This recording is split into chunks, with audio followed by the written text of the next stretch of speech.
Well, episode 6 could easily seem like it was just a bit of a blip when it comes to the show. The ending of episode 7 does allow you to hold some faith that this season maybe, just maybe, can stick the landing. So to recap the episode, it begins with just Cleo and Eli kind of going over the events of the last episode, and as Eli tries to keep trying to explain all these phenomena with science, Cleo sees something or sees the whole situation differently, and she questions if Eli has lost the plot, if he's too close to this, if not creating layer upon layer for Noah's case to avoid any type of conversation about his wife and what's going on in his life. Of course, Eli rejects this, and despite his own psychosis leading to steadily increasing visions, which include the seeing Len more and more, he presses on even though it's clearly not a good case for him. But unfortunately, while it's not a good case for him, it's really not a good case for Noah either, because Noah is now being continually pushed to do exposure therapy, which, as we've seen, has only triggered him to have worse and worse reactions.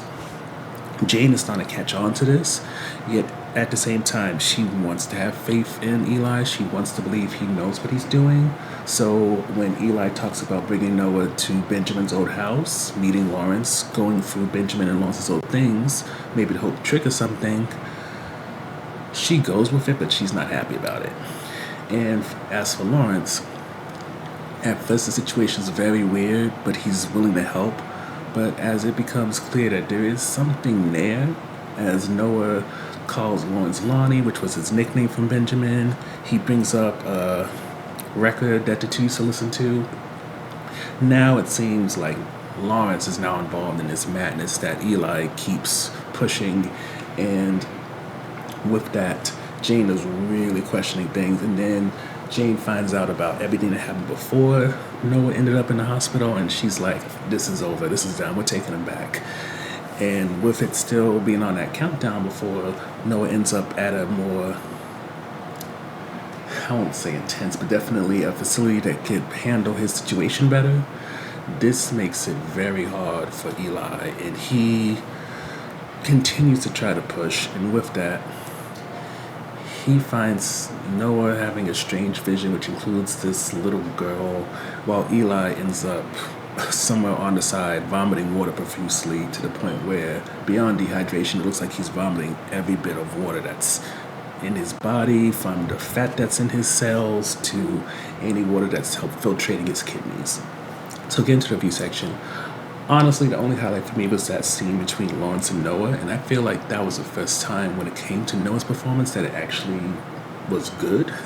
Because we've seen Noah writhe in pain, scream, and all that, but I feel like having that human connection between Lawrence and Noah actually allowed us to see something that's worth taking note of when it comes to the young actor. And then when it comes to Lawrence, seeing this grown, burly man kind of break down when his kid is triggering memories of his older brother, I have to admit, it gave something that I didn't expect from this show, because the show hasn't really pushed too much an emotional connection since, Eli's pretty much cut off from talking about his wife.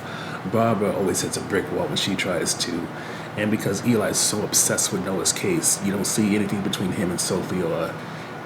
the type of distractions you would hope he would have in order to potentially heal, rather than just push everything aside and just dive into work. With all that said, the on-offense portion for this is that I just feel like there's a constant feeling that we have to wait till the end of the episode for it to get good, and granted,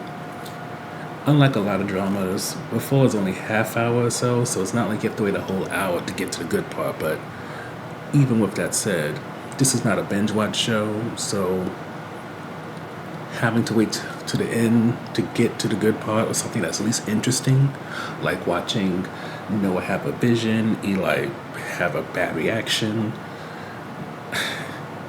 The build-up is so terrible. It's just flatline and then it spikes. And then after that, the episode ends, so now you have to go right back to that flatline. And it's not like things go from that high point and you keep it going and then it spikes again. No, it spikes at the end, goes back down to that level where you're like, why am I still watching this? And then you're just waiting to the end and hope something happens. And after what happened in the last episode, I had hope and faith that, we passed the midway point, so things are going to start ramping up and get good, but unfortunately, it feels like we're making some progress, but we should be far along, much more than we are at this point. And I still want to have hope that this stick the landing, but I feel like I'm getting signs, signals, and warnings of that M. Night Shyamalan Servant show again, which was also on Apple TV Plus. So maybe they're just not good at, in terms of the brand, crafting these type of shows. It's hard to say.